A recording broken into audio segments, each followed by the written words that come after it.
Welcome to my humble little office. My name is R. Keith Andrews. I am a spiritual guide and paranormal adept.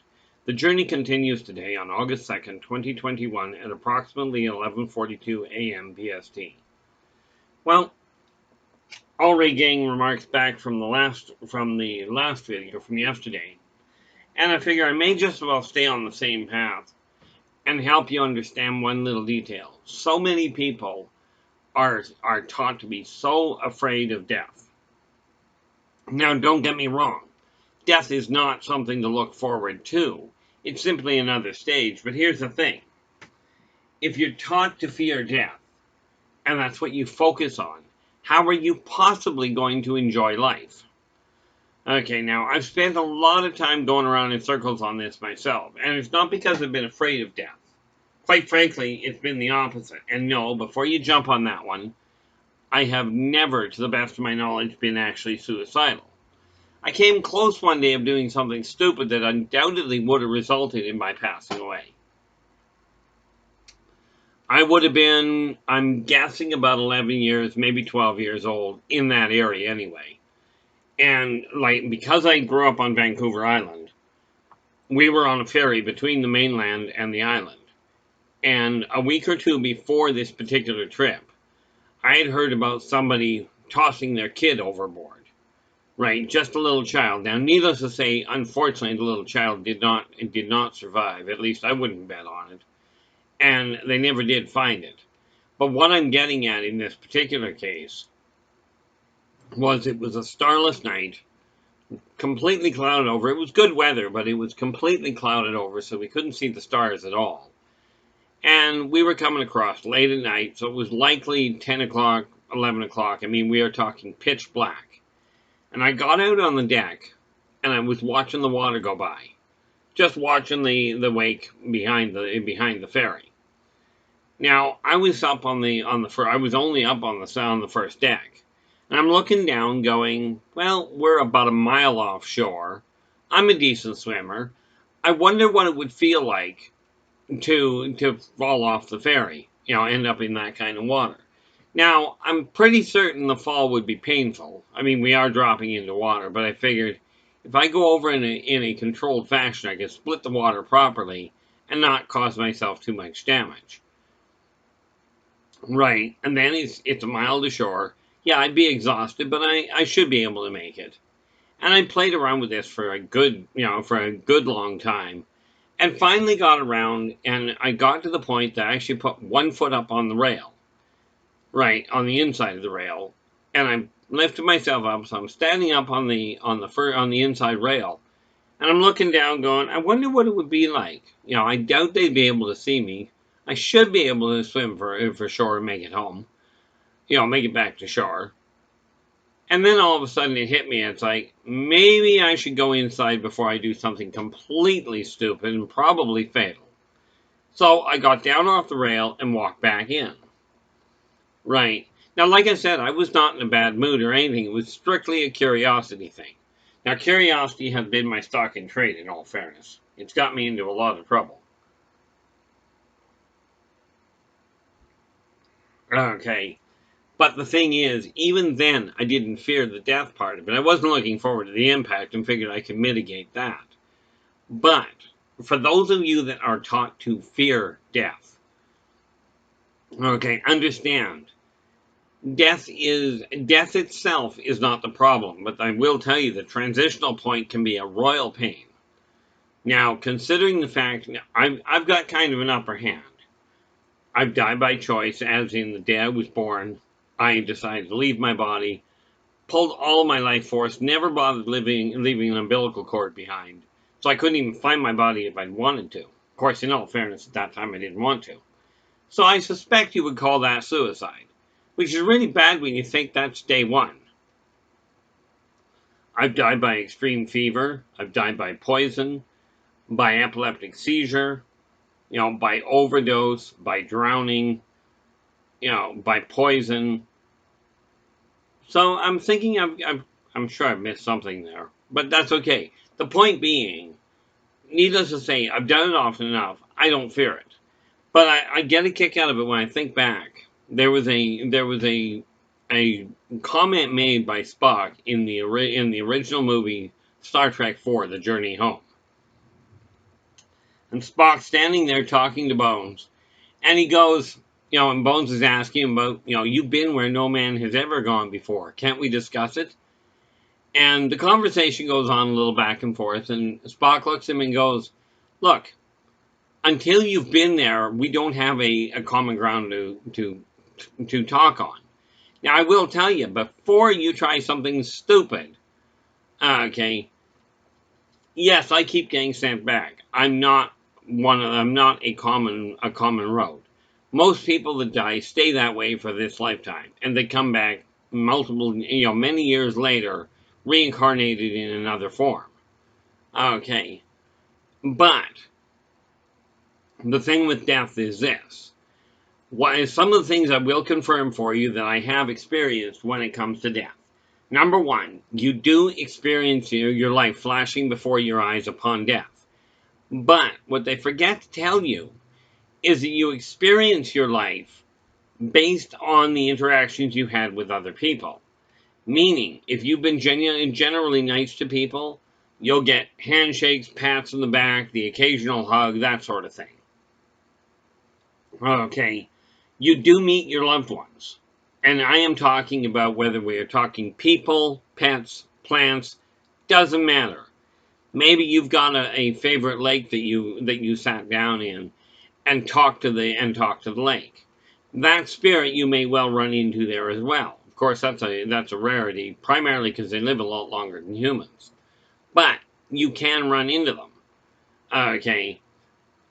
Now, if you've treated people really poorly, as in you've been a bully, if you've been a criminal, murderer, that sort of thing, you will experience all that as well through their eyes. So if you spent your life beating on people, okay, and basically causing fights and what have you, then you're going to feel every impact, you're going to feel every curse, every beating that you gave. Okay. And, you're going to hear all the derogatory terms that you've been called. Or that you've called people. They are going to all come back. This is why you'll find with some people when they pass away, they look really peaceful. Other ones look like they have gone through the ringer. Okay, many times that's the problem. Now, some of the passings, when you take a look at the physical reactions, for instance, if you've been poisoned, it can really twist your body up badly in the transitional period. So to lessen the impact of death itself, to lessen that fear, okay, the more adeptly you handle the second karmic law, do unto others as you desire them to do unto you, the better your passing is likely to be. Now, this does not guarantee anything. Okay, the reality of it is that I don't have all the answers. I can tell you fearing death and being raised to believe that you should fear death. Okay, if you're really, really good, now I love the way that one friend of mine put it. Okay, where it comes to this whole idea of heaven and hell, or whatever version you take. Okay, now the way I was told it was that if you're really, really nice, you get to go to heaven. Right? And you get to go into this nice, quiet, peaceful, calm place. And you get to sit there and relax and hear the harps, and you get to basically have a really relaxing time.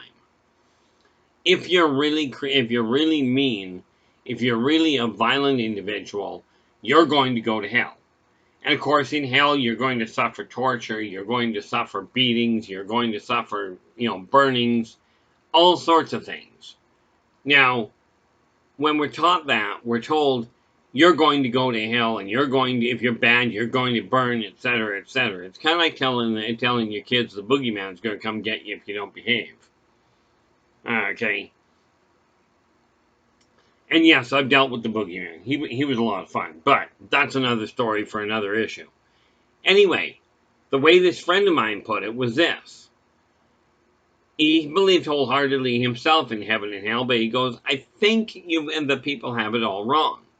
He goes, the way I figure it, if you're being real mean and real nasty to people, you're going to get, you're going to be told, you're going to be sent to heaven and told, okay, here's a nice soft room.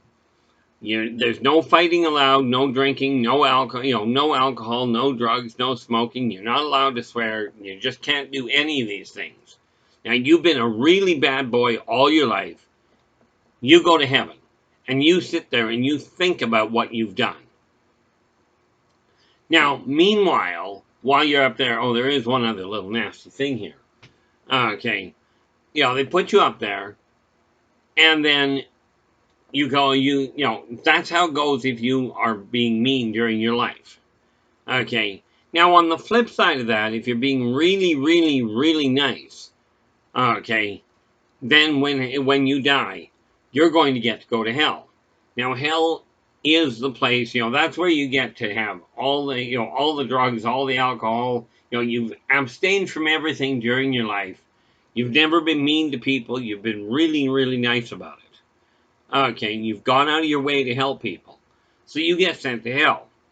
And there you get to have all the drinks and all the stuff you desire to do. And if you've got this twinge that you've been fighting, you haven't been beating on people during your life. So you get sent to hell. And you get told, okay, here's the biggest party on the planet. The biggest party in existence. Go have fun. Enjoy yourself. Get it out of your system so when you go back down to Earth, you've got it out of your system and you can be nice to the people on Earth again.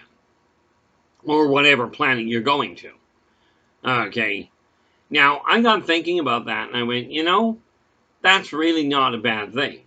And if you think of it in those terms, all of a sudden this idea, and by the way, the nicer you are on Earth, the nicer you are and the more helpful to people you are on Earth, the way this buddy of mine put it, was the better your positioning in hell.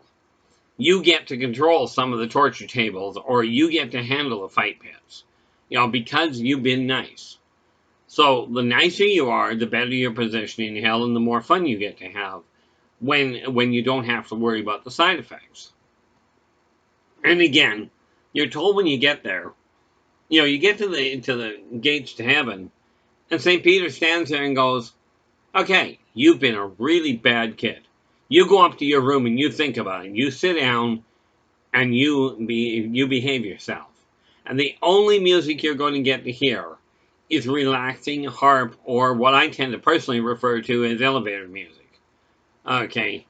Next guy comes along, it's like, boy, you were really nice upstairs, when you were on heaven. You have really restrained yourself. Party's downstairs, hang a left. Okay, and go and have fun. Get it out of your system. When you're done, come back and we'll find your new body and away you go. Okay. So I got thinking about that and going, if this were painted to me when I was a kid, now I stayed nice anyway, or I tried to. I'm not perfect. But if people were taught that you're allowed to have, that the nicer you are, the more fun you get to have after the fact. Okay, it's kind of like a reward system. If your kid is misbehaving, you say, look, you be nice, behave, and I'll get you some ice cream. Okay, or of course teenagers get it a lot. You do your chores now, and I'll let you go to the party. Okay, and but you still gotta stay within the limits in the party. But it's a question of you be nice on Earth, and afterwards you can relax and have a little bit of fun. Earth is the place. This is the school. Okay, while you're here, while you're in corporeal form, that's when you're learning. That's when you're figuring out who you are. Okay, this junction between heaven and hell. Okay, between life and afterlife. That happens to be, you go from being alive, going into purgatory where everything gets discussed. But usually what happens is you get into purgatory, figure out where you're going, whether you're going to hell or whether you're going to heaven. You spend whatever time you have to there, and eventually you get back to purgatory, where you get to discuss with all the different spirits that you run into. You get to sit down and talk to them and go, okay, how am I going to plan my life out? What kinds of wisdoms do I desire to experience when I get back to Earth? Okay, now understand, your life does not get planned out by the minute. Let's take cancer, for instance. You decide you desire to gain wisdom around corporeal cancer. So you go, I'm going to sort that out. You pick the parents you're coming in with, you pick the environment, and based on your actions and your circumstances, that will determine whether or not you actually develop cancer, or whether you end up working with people that are dealing with cancer. Okay, but the how it all comes about, that is based on your choices, your actions. That is not pre-laid out. It's not something that, oh, that's the way it's meant to be. When you get here, you are the only one that has control over any of it. Okay, nobody else does. Okay, and that is the critical factor. Now think about it. If you had been given that information to start with, okay, when you were a kid, if you had been told, if you're really nice, you get this great party, okay, or you get to have a little bit of fun once you get out of here without worrying about the karmic side of it. Okay, like there's a movie out called Purge. Okay, I haven't personally seen it, got no real functional interest myself in seeing it. I know what the outcome looks like. Okay, not of the movie itself, but of the events. Okay, but think of it this way. If you had been told that, and you have been raised to understand that while you're in corporeal form, karmic law plays absolute havoc. Absolutely. You must be true to you, first. Do unto others as you desire them to do unto you. And energy out, energy in. In between corporeal incarnations, that's where karma steps aside and says, go have fun, go do whatever you please, let your inhibitions run. You've controlled them for, 50, 60, 70 years.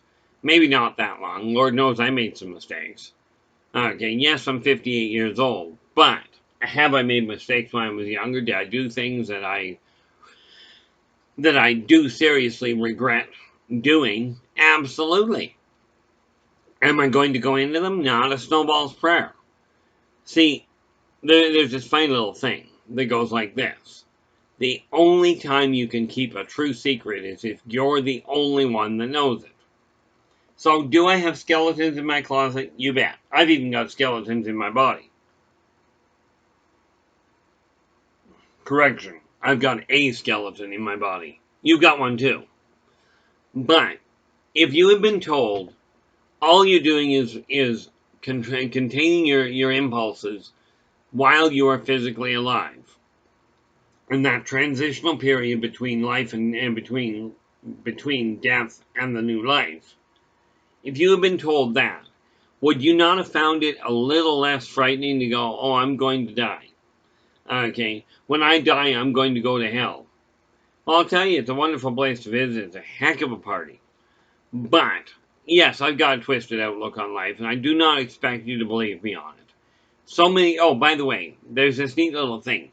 Everybody talks about when you pass away, they go towards light. Well, you do.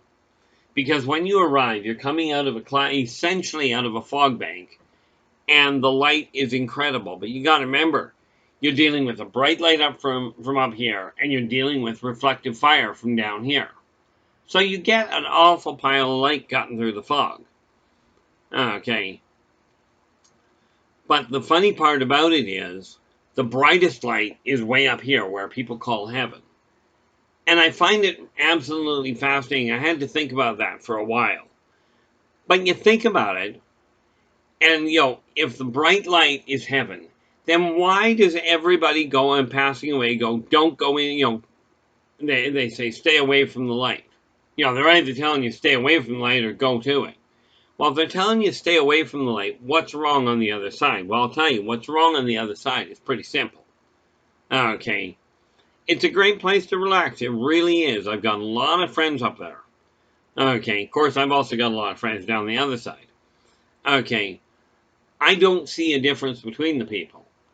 But if you were not absolutely afraid of being tortured, people seem to have developed this idea of, instead of taking karmic law the way it is, which is do unto others as you desire them to do unto you.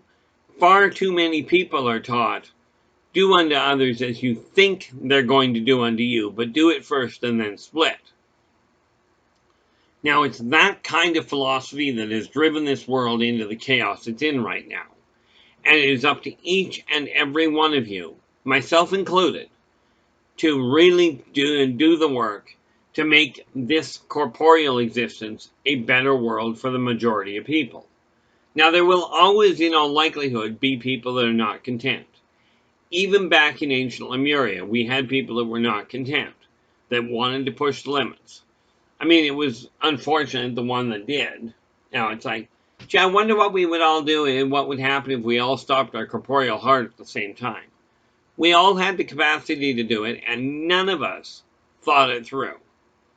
Right, well, long story short, we ended up killing off a civilization with no mark of it going away. Well, the reason there was no mark is because the whole thing was built on matter manifestation. Okay, it was literally built by mankind, taking their understanding of the universe at the time and physically manifesting the material stuff they required. Okay. Now, the reality is, death itself, the actual issue of being dead, is not really the problem. But I will tell you, the transitional points are a pain in the neck. Okay. I'm looking much more forward to the idea of, when I get ready, of just literally laying down and do like it did in 1833. Okay. I went to the top of the bluff where my girlfriend had been murdered. I laid down on the hillock, looking at the sky, and I literally willed my heart to stop. Okay, I literally died. That's what's called dying of a broken heart. And I literally willed my heart to stop. Okay.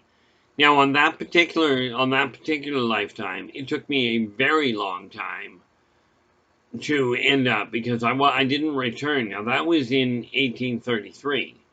And I didn't actually return to this world until, let's see, I was 16. It would have been 1898. Okay. So, I mean, when you think about it, that's not a bad turnaround time. Problem was, I never got out of my system the anger that I had towards the people that had created the problem in the first place. Okay, but when you look at death as a transitional period and realize that during the time that you've passed away, during that period, you're not suffering from karmic restriction. That is the one area where you're able to do whatever you please. Doesn't matter, you do not get karmically bound by it. That's where you get to relax, you get to kick back, you get to do whatever you've been itching to do, and you don't have to pay for it down the road. This is the in-between time where you let off the steam, so when you get back to the corporeal world, you can start being decent to people again. And you can hold those urges back, because from a spiritual standpoint, I mean, you think about it, a day is as 1,000 years, a second works out to about 3 or 4 days, a minute works out to about 9 months. Okay, and let's just see if I brought something with me. Just because I want to have the actual mathematics sorted around. So if you live where, well, of course. Anyway, you live about, like I said, about 9 months, which is basically boils down to about 75% of your life. So if you live to be 100 years old, right, you're looking at 70, whoops. Now, I should have done this beforehand, and I do apologize for that. So I'm just going to pause this for a second. My apologies. Anyway, if you take the time frame of a day is as 1,000 years, that means it works out to be approximately, oh geez, did it wrong. Okay, well, we'll try that again. Like I said, this is a live recording, meaning I'm not going to go back and edit any of this. But if you take the comparison that a day is as 1,000 years, means about an hour every 41 years, you go by about an hour. So if you're looking at 70 years, okay, which is the average turnaround time to come back down here, okay, you're only sitting there in timeout, as it were, for about an hour and a half. Okay, and I know there are kids that have misbehaved and ended up in timeouts for longer than that. So, if you can avoid that, instead of being in a timeout for an hour and a half, you get cut loose to play your hearts out for an hour and a half. Would it not make more sense to be nice to people a little bit more effectively? Would it not make more sense if you knew you'd be able to enjoy yourself and just cut loose and, do all those things you dreamt about doing without repercussion? Okay, for an hour, maybe an hour and a half. And if you decide to do that longer, you stay there longer. There's no limit that says you have to go back in 70 years or in an hour and a half. It's kind of like going out for a game of laser tag. You got an hour to an hour and a half to play. Okay. Or you go to watch a football game or things like that. You take a couple hours out and you watch. Well, if you're going up to heaven and you're sitting there doing nothing except watching what's going on down below, essentially you're sitting down to watch a hockey game or watch a drag race, or maybe you're sitting down to watch an opera. The reality is you're only looking at an hour to an hour and a half spiritual time to sit down and think about what you did. Now, if you were told that from the get-go, would it not be worth your effort to sit down, to behave yourself, be a little nicer while you're here? And then down there, when you get into the afterlife, do what you will. Now, on that note, I'm going to leave that for you to think about. Give us a thumbs up. Subscribe to our channel because there's a lot more coming. And I will get back to you tomorrow. Oh, don't forget, hit the alert bell to let you know when the next video comes out. And I will get back to you tomorrow at some point. Until then, take care of yourselves and each other, and for pity's sakes, stay positive.